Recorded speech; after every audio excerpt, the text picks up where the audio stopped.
quite wide, that. It's like the lens is there, but I'm over here. It still gets me in.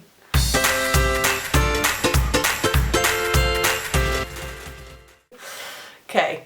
Hi guys. So this week I have the lovely Georgie Okell here. Hi. Answering all your questions on mental health. Now, I talk a lot about anxiety, as you know, but I feel like I don't often give things from a depression perspective, which I really want to, but I can't because it's not your thing. It's not really my thing. But it is more Georgie's thing. Luckily, depression is my thing. It's her thing. It's not funny, but you know when you're talking about something comfortable, it makes you laugh. Anyway, so I think that would be good for the Q&A because some of them aren't about anxiety, and I think you'll be helpful. Well, we'll see. Find out. Let's hope. If I am. I have several family members with the same condition. It manifests itself differently with each of them. How does it affect you? If so, does it prevent you from getting close to anyone? Basically. Why did you pause at the end? Is there more? Because it said how does it prevent you getting close to a man, but for you a woman. Oh, thank you for not being gender specific. So there you go. So my anxiety, how does my anxiety affect me?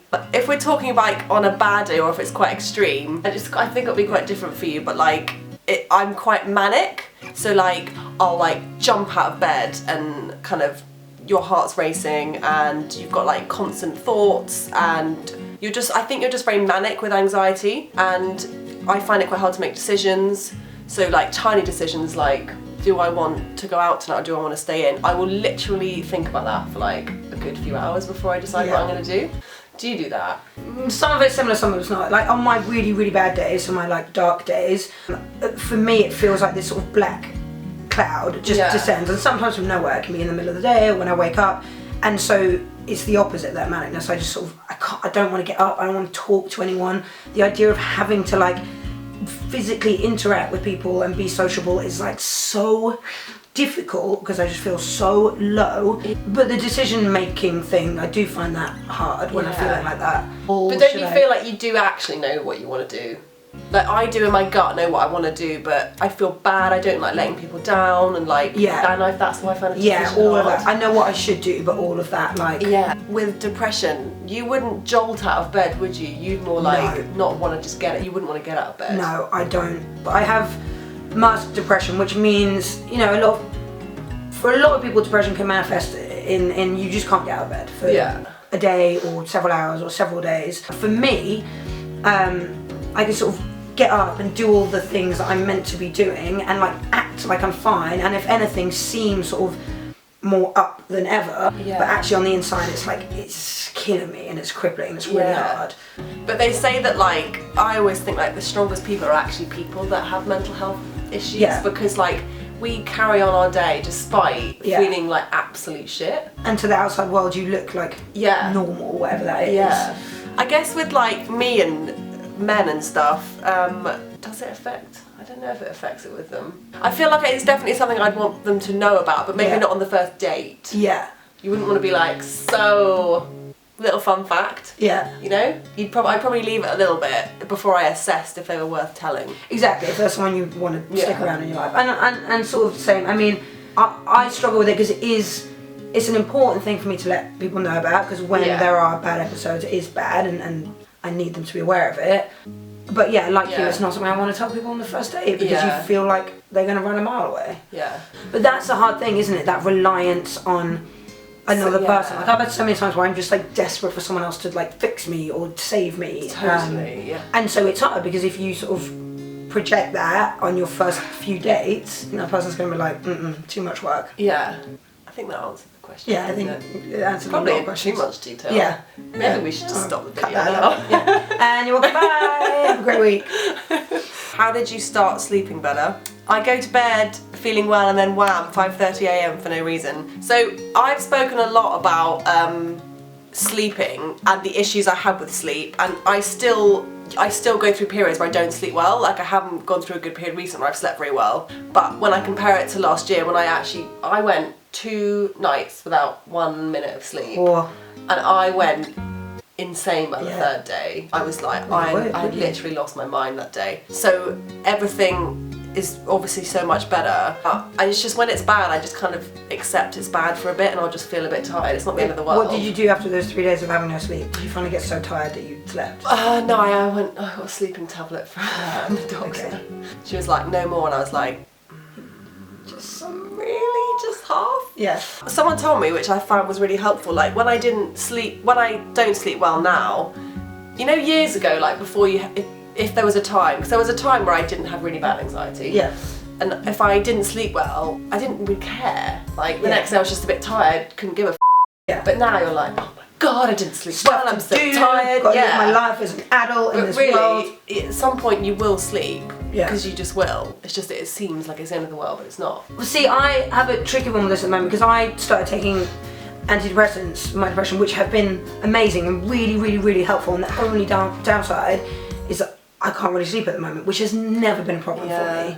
And that in turn is sort of making me a bit grouchy some days. Yeah. And a bit grumpy and just really overly tired. So I need to find the balance there of like not just then taking loads of sleeping pills at night and then antidepressants in the morning because I tried the same medication that Georgie's on. I didn't get on with it, but it's good for you. It increases my anxiety. So if I was an anxious person and took it, I feel like I'd be having a panic attack every 5 seconds. Yeah. I love to travel, but have been so scared that the jet lag is going to throw me back. Jet lag does actually make me feel quite anxious. That is one thing I hate about travel. I love travelling, and actually being away, I actually don't really have any anxiety when I'm away. Yeah. Maybe we need to leave London. I think I just need to constantly be on holiday. Or that, yeah. Yeah, but you take your brain with you. I had thought about this before. I don't want to run away from anything. Yeah. And your brain comes with you. Yeah. So it's not like, you know what I mean? Well, anyway. I do, because I moved countries for several years and surprisingly it didn't help anything. No, but it just doesn't really stop me because I would never let it stop me travelling. That's why you just have to have nice people around you that understand what you're going through. Yes. Just depression, anxiety. Yeah, depression, anxiety friends. Which actually, it turns out once you start talking about, you have a lot of. Oh. Like, as soon as I started talking about my mental health, I was like, oh, all my mates are mad. And everyone's like, oh yeah, me too, I have that, I do that. It's mental, isn't it? Yeah. Well, yeah. Oh yeah.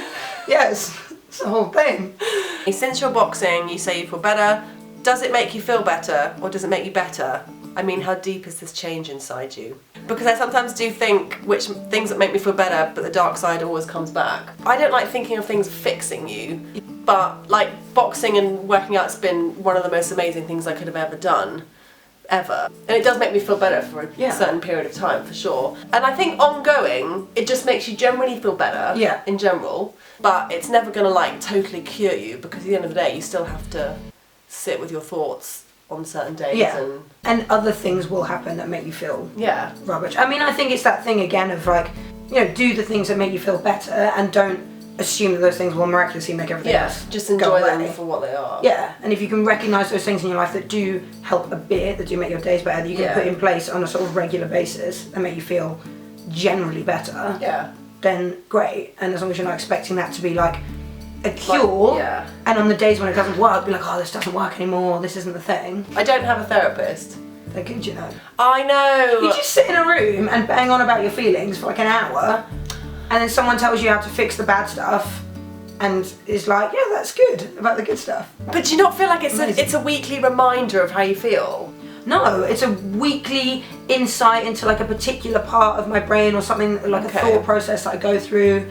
And then my therapist like fixes it. She'll be like, well, why don't you just do that instead? And I'm like, oh yeah, cool.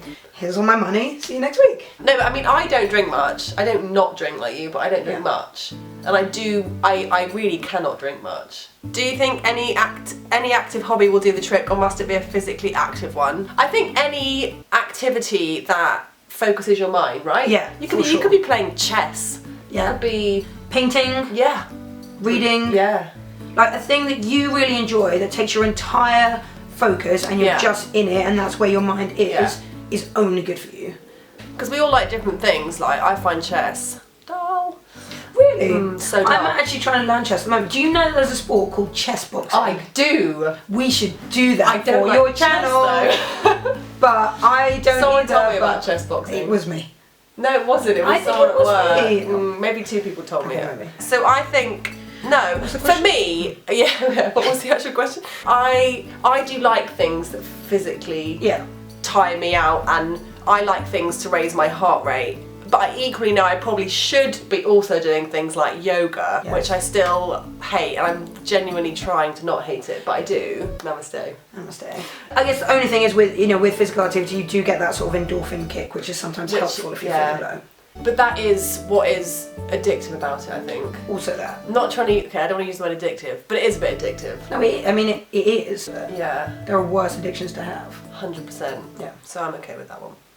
Do you... Why have you typed it so small? No one could ever read that. I've got great vision.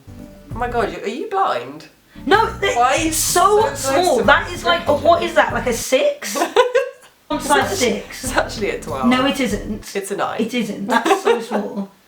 Do you tell your friends about your depression, anxiety, and how do they react? Do you ask them for help?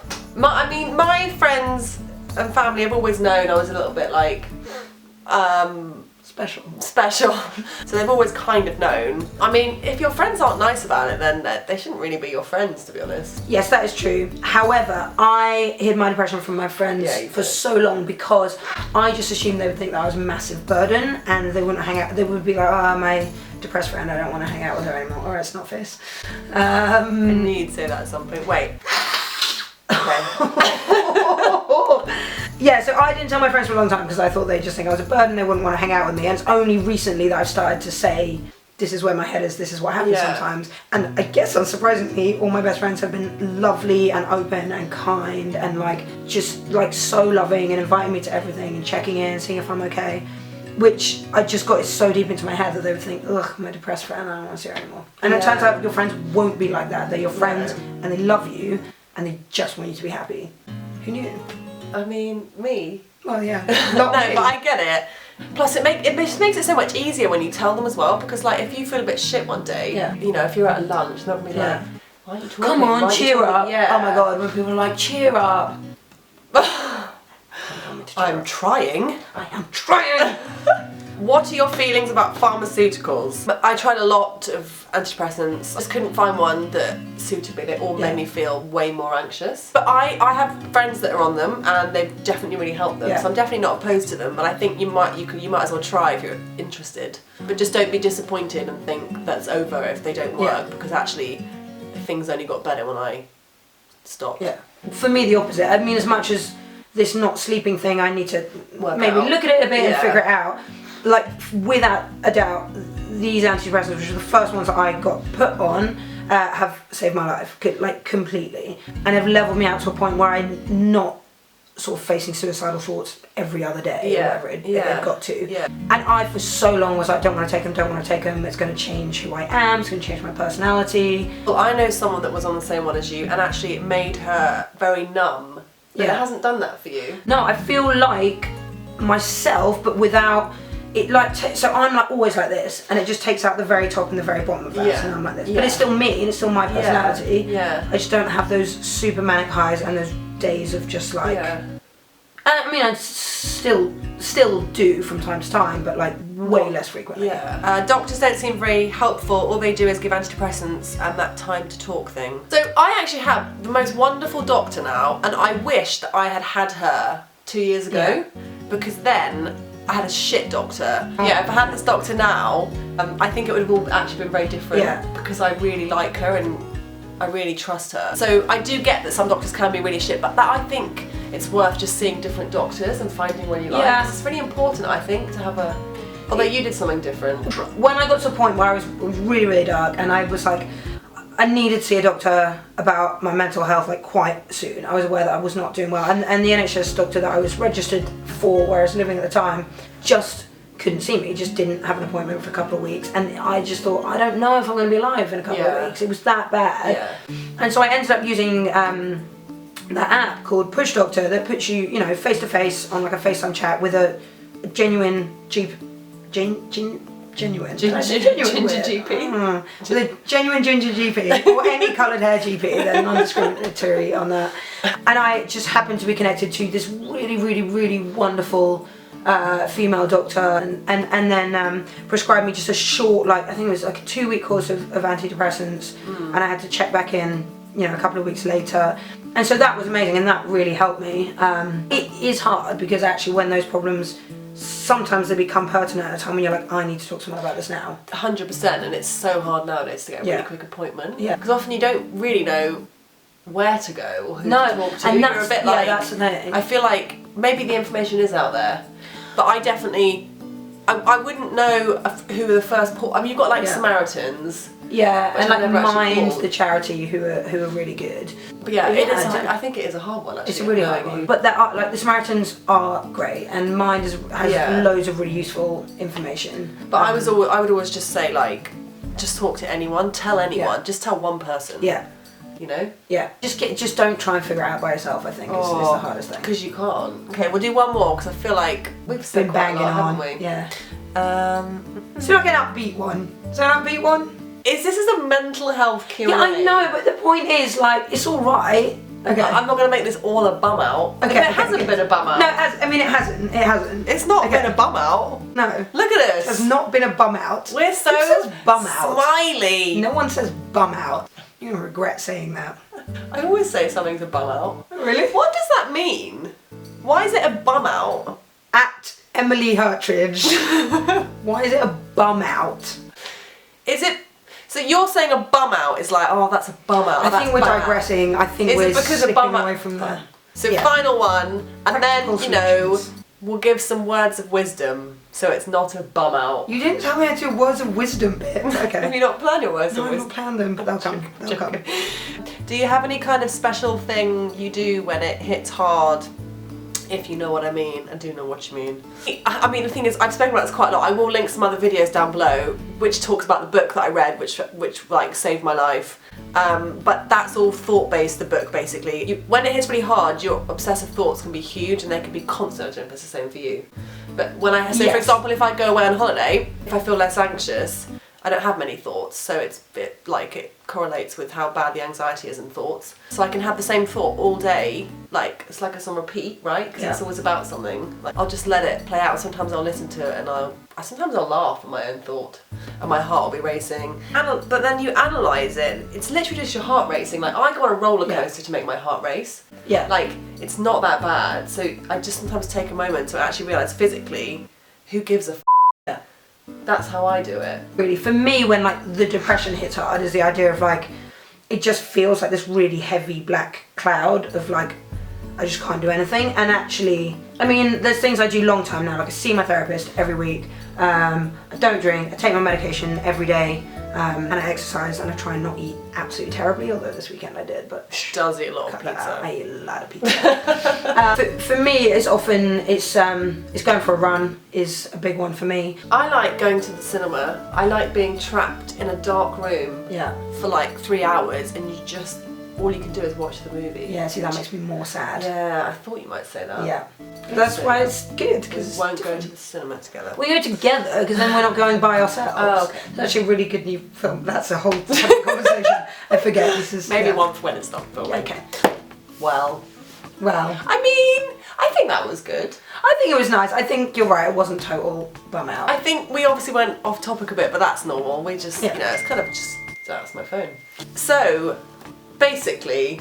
I don't have any words of wisdom either. Basically, I feel like if you have anxiety or depression, you probably will always have it to a degree, right?